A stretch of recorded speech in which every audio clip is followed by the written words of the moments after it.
majuan. Geser ke Pak Arif. Apa maju ke depan? Sini majuan lagi.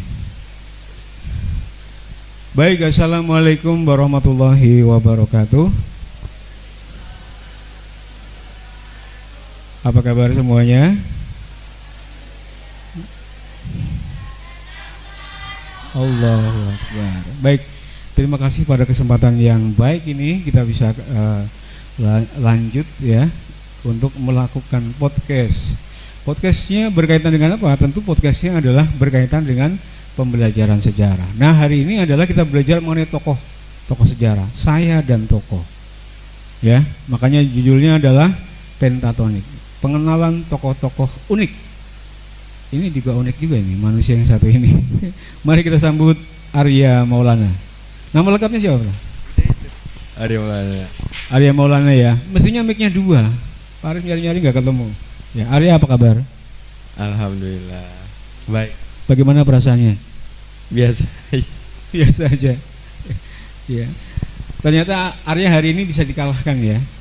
Karena baru teman-teman dan juga seluruh Civitas Akademika hari ini kita baru mengadakan lomba kecil-kecilan ya, berkaitan dengan tema kita tentang praktik kolonialisme dan imperialisme ya.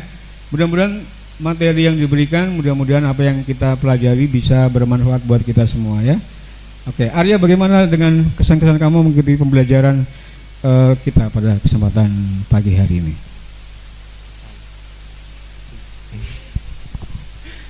Mungkin kalau buat kesannya sih ya seru lah, karena kan dijelasin juga kan dari runtutnya, dari Eropanya, Spanyolnya, terus ke Indonesia pada zaman penjajahan, terus ada puisi juga di akhir-akhir. Menurut saya itu lumayan unik juga sih kalau buat metode pembelajarannya buat hari ini. Yang paling kamu ingat itu apa? Yang paling berkesan? Yang paling ingat paling tentang masa kolonial VOC di Indonesia sih.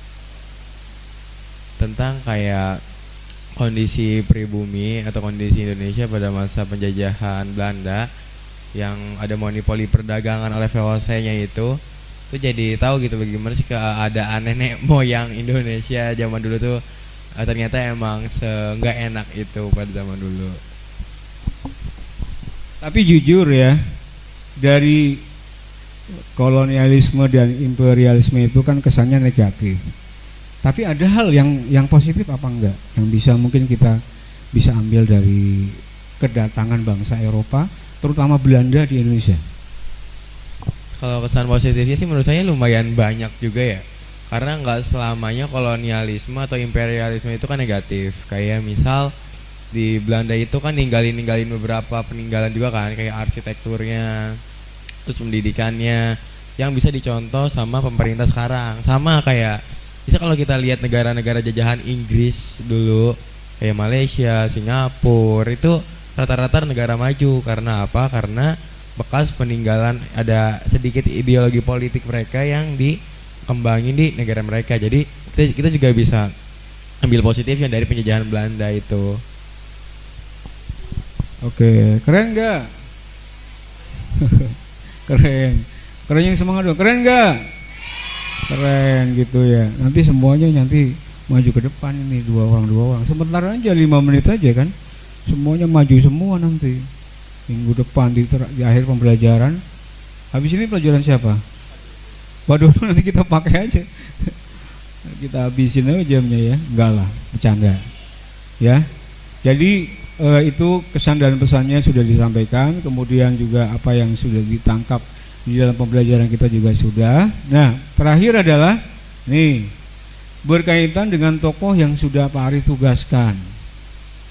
Ini kan targetnya Pak Arif bikin novel kan susah, emang susah ya. Tapi pelan-pelan aja. Pak Arif juga nggak minta seminggu selesai, enggak kan. Pak Arif kan minta 3 tahun atau setahun inilah kelas 11. Masa 100 halaman nggak bisa? Saya yakin bisa. Saya dan tokoh. Oke, sekarang kita mau tanya dulu ke narasumber kita, Arya Maulana.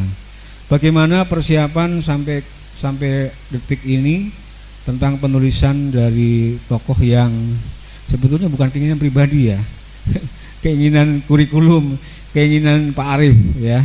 Kamu tokohnya siapa? Descartes, René Descartes. Waduh, René Descartes lagi berat lagi nih, filosof. Oke, apa persiapan kamu dan apa yang sudah kamu baca tentang dia? Kalau buat persiapan sih jelas internet ya. Persiapannya Word. Kalau sama sumber-sumbernya juga sih kayak di website. Terus apa pengaruh si René Descartes itu buat filsuf modern, aritmatika, geometri. Jadinya biar ada kesinambungan sama apa yang dihasilin di zaman dulu tuh masih berpengaruh di zaman sekarang. Itu dikemas di bentuk novel itu gitu. Di sumbernya juga disiapin. Aritmatika dan geometri, kamu sudah sempat baca tentang apa inti pemikiran tentang dia?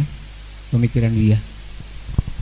Ini kalau dibilang René Descartes itu kan filsuf modern ya, karena ada cogito ipsum, istilahnya itu cogito ergo sum maksudnya.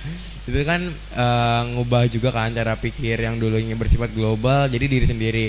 Kaitannya sama fisika geometri itu karena dia juga matematikawan juga gitu loh Pak. Jadinya dia yang sebenarnya itu ngembangin dari geometrinya, trigonometrinya. Jadi dikembangin sama dia juga. Jadilah yang kita kenal sebagai sekarang itu geometri modern di codingan gitu. Jadinya dikemas juga sama si René Descartes itu dari filsuf modern dia gitu.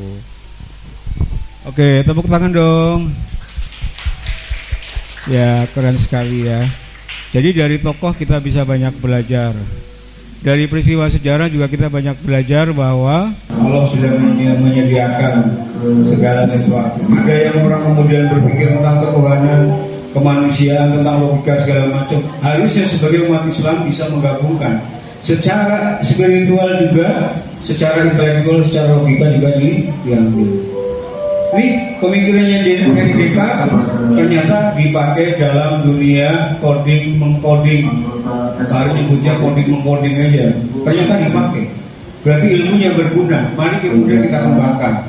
Ilmu agama tetap ditanamkan di dalam diri kita masing-masing. Sampai jumpa di pertemuan berikutnya. Terima kasih. Assalamualaikum warahmatullahi wabarakatuh. Terima kasih Arya.